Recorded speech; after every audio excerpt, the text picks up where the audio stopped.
Sometimes you might need a pick-me-up, a push in the right direction, some words that help put you back on track. This is the Learn, Develop, Live podcast with your motivational moment.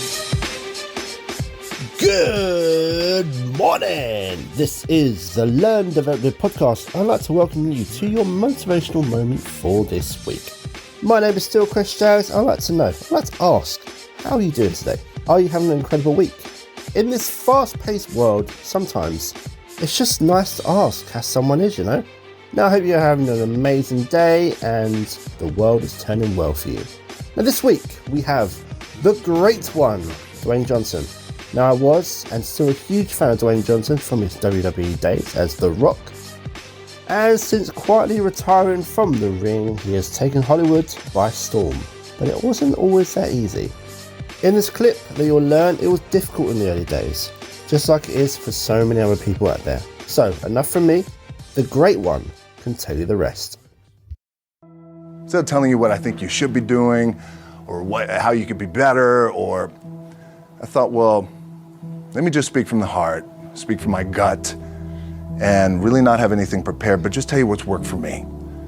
And maybe some of the stuff that's worked for me might work for you now, currently, presently, as you guys have your goals and ambitions, but then further on down the line, as you guys continue to live your life.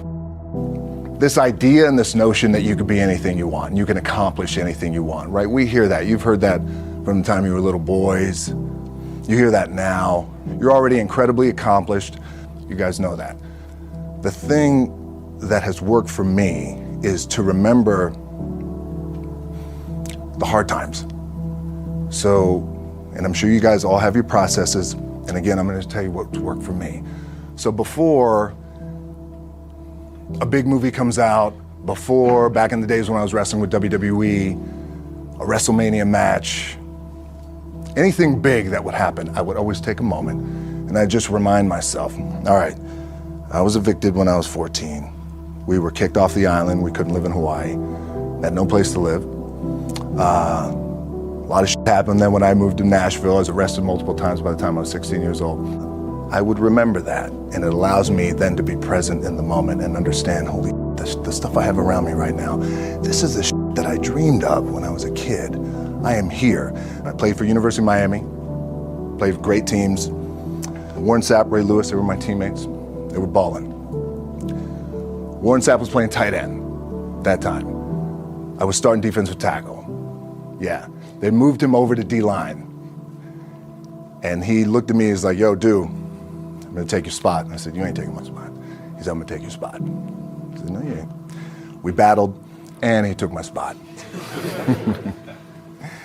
Now you can imagine how that with me, because there goes my opportunity. He went in, switched to defensive tackle, lit the world on fire. Well, what that did, it crushed me, it crushed my dreams. I had a piss poor senior year, zero production, no NFL, no combine invite, nothing. Finally went to the CFL, Calgary Stampeders, making $250 a week Canadian. Now, I had to send that home to my wife at that time. Had no money. So I remember that. When I got cut from Canada, my dad, in his pickup truck, came down 4 o'clock in the morning, picked me up in Miami from Tampa. We lived in a little apartment in Tampa. He drove down in his little pickup truck to Miami to get me when I was cut from the CFL. And I thought, well, I leave home like you guys left home. I'm ready to tackle the world, to get after it, achieve my dreams and goals. Crushed by 22, 23 years old. Now I got to move back in with my mom and dad. I played on great teams, though. Wait a second, this is not supposed to be my future. I'm supposed to be in the NFL right now. I'm supposed to be making a lot of coin and buying my parents buying me taking care of my wife, but it never happened.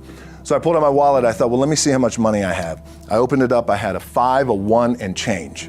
Well, at least I rounded up to $7. But I thought, God, ain't this a bitch? I got $7 in my pocket. Where the f do I go now? What do I do? I can't go back to CFL. The point comes where you hear that voice, the big run's over.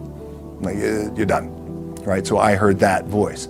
So as Coach was saying, man, I hold on to that. I'm telling you, I keep my back is up against this mother. We laugh, we joke, we have a good time, but my back is still up against this mother. I do not forget it. What this also helps me do, and again, it works for me, is at some point, you got to be tired of not being number one. You have to be, and you got to play angry, and I play angry. Now, I'm cool and calm with my approach, and when I step out on my field, which is a set, or, like, there's some, and you're always going to have haters, and haters are like, well, God damn, man, how many movies are you going to make, or how much shit are you going to do? Like, you do a lot of shit. I say, yes, it's my ambition. Of course, why not? I could do it. Yeah, I love what I do. And not only that, but in what world do we not work every day? My back is up against this thing, and I started to play angry, by the way, and I still play angry. My last match, Brock Lesnar, transitioned, and I realized if I had to be great at something, I wanted to be great in this world of Hollywood and movie making and producing and entertainment, I had to commit, and like you guys have to commit. Obviously, you commit to something, commit to the goal.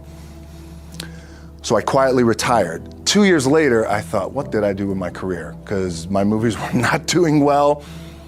I was written off. It was around 2006, 2007. I was like, I left.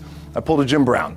I left when I was on top, like number one in the wrestling business, and I left. It was a ballsy, gutsy, some call it stupid move, but I had to commit and I had to follow what was in my gut. What helps me is to keep the hard times in the front of my mind, because it allows me to go into these big moments that I've worked my ass off, and you guys have worked your ass off. It allows me to go into these big moments with a different perspective. What it also does for me, and again, this is what works for me. Like, my back is up against this mother. Every day, it's against this wall. But it's up against this mother because it's what I believe in. And when my back is against this mother, then there's nowhere to go. But that way, that's it. Doesn't mean you don't smile. Doesn't mean you don't laugh and joke, right? You're happy. I'm happy. I'm a happy guy. But when it comes to business and when it comes to executing, it's up against this. And I got to go that way. And I don't give a fuck who is in front of me. They're not going to stop me. The key for me was, where does it start? What's the anchor? What's the anchor? So I could have all these ambitions, and you guys have all these ambitions, which is great. It's important. I'll play this role, you'll play that role. I'll execute this thing, and it'll come out this summer. You guys will execute this thing during the summer, right, when it's time to really put in a lot more work.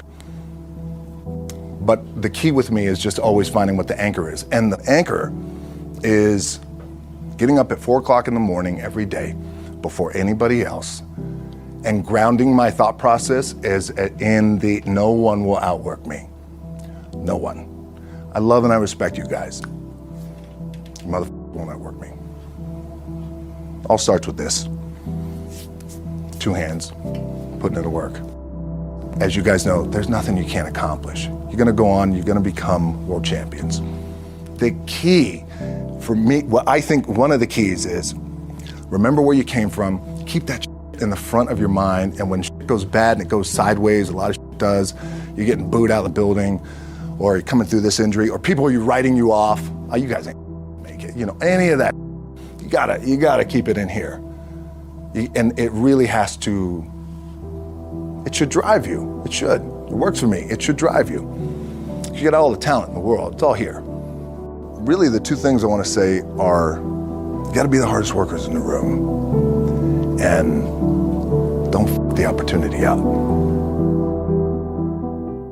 That video can be found on YouTube and is called Dwayne "The Rock" Johnson Leaves the Audience Speechless, and is published by the Motivation Ark YouTube channel. If getting yourself moving in the right direction is what you want to be doing, then let's talk. You can reserve your exclusive spot on the Learn, Develop, Live calendar by going to ldlcall.com. Book your slot now. But that is all from me today. Enjoy the rest of your week, and I'll see you in the next one. You're listening to the Learn, Develop, Live podcast, because chocolate doesn't always have the answers. Thanks for listening. You can find more motivational moments at learndeveloplive.com, and we'll be back to inspire you again tomorrow.